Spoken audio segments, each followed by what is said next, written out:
हमारी पृथ्वी पर अनेकों प्रजातियां हैं और इन सभी जीवों में प्रजनन एक सामान्य क्रिया है, क्योंकि सभी जीव अपने वंश को बनाए रखने के लिए प्रजनन करते हैं। प्रजनन सभी जीवों में एक महत्वपूर्ण प्रक्रम है। इसके बिना संतान की उत्पत्ति संभव नहीं है। सुनने में प्रजनन बहुत ही साधारण सी प्रक्रिया है, परंतु ये काफी जटिल है। प्रजनन से संतान की उत्पत्ति तक हमारा स्पर्म एक महत्वपूर्ण भूमिका निभाता है। ये स्पर्म ही सभी जीवों के अस्तित्व का आधार है। परंतु क्या आपने कभी सोचा है कि स्पर्म बनता कैसे है? हमारे एजुकेशन सिस्टम में सेक्सुअल पार्ट्स पर बात करने पर सभी को शर्म महसूस होती है, परंतु ये बिल्कुल भी शर्माने का विषय नहीं है, क्योंकि हम बॉडी के अन्य पार्ट्स पर तो आसानी से बात कर लेते हैं, जैसे heart, brain, digestive system, respiratory system आदि। परंतु ये भी इन सभी की तरह हमारे शरीर का एक हिस्सा है। हमें इसके बारे में भी पूर्ण जानकारी होनी चाहिए। तो आज की वीडियो में हम बात करेंगे कि हमारे शरीर में स्पर्म का निर्माण कैसे होता है। तो चलिए चलते हैं इस रोमांचकारी सफर पर।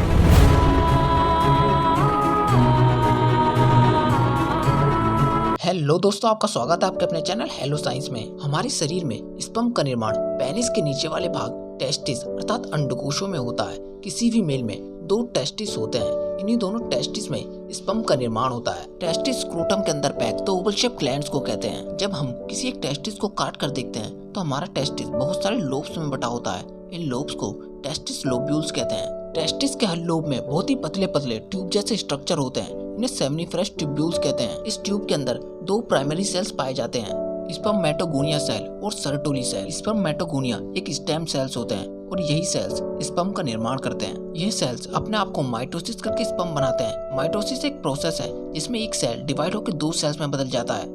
इस तरह स्पर्मेटोगोनिया सेल अपने आप को डिवाइड करते हुए आगे कुछ प्रोसेस के बाद स्पर्म में बदल जाते हैं। स्पर्मेटोगोनिया सेल से स्पर्म को बनाने में टेस्टोस्टेरोन हार्मोन का बहुत ही महत्वपूर्ण योगदान होता है। ट्यूब में मौजूद सर्टोली सेल्स का कार्य स्पर्मेटोगोनिया सेल को स्पर्म बनाने के लिए न्यूट्रिशन देना है। स्पर्म बनने के बाद अब ये स्पर्म ट्यूब के बीच में आ जाते हैं। ट्यूब के बीच वाले भाग को ल्यूमेन कहते हैं। स्पर्म बन जाने के बाद अब ये स्पर्म सेमिनिफरस ट्यूब्यूल से होते हुए टेस्टिस के ऊपर लगे इस भाग में पहुंचते हैं, जिसे एपिडिडिमस कहा जाता है। एपिडिडिमस में पहुंचने के बाद स्पर्म यहाँ रेस्ट करते हैं और मूवमेंट करना भी सीखते हैं। यहीं पर स्पर्म मैच्योर होते हैं और यहीं स्टोर रहते हैं। जब कोई मेल सेक्स करता है या मास्टरबेशन करता है तो स्पर्म एपिडिडिमस से निकलकर इस पाइप जैसे स्ट्रक्चर जिसे वास डेफेंस कहते हैं, इससे होते हुए सेमिनल वेसिकल्स तक पहुंचता है। स्पर्म के यहाँ पहुंचने के बाद सेमिनल वेसिकल सेमिनल फ्लूइड को छोड़ता है। स्पर्म में सेमिनल फ्लूइड मिक्स हो जाने के बाद ये आगे प्रोस्टेट ग्लैंड के पास पहुंचते हैं। प्रोस्टेट ग्लैंड के पास पहुंचने पर ये भी इसमें प्रोस्टेट फ्लूइड को मिक्स कर देता है और इस तरह से सेमिनल फ्लूइड,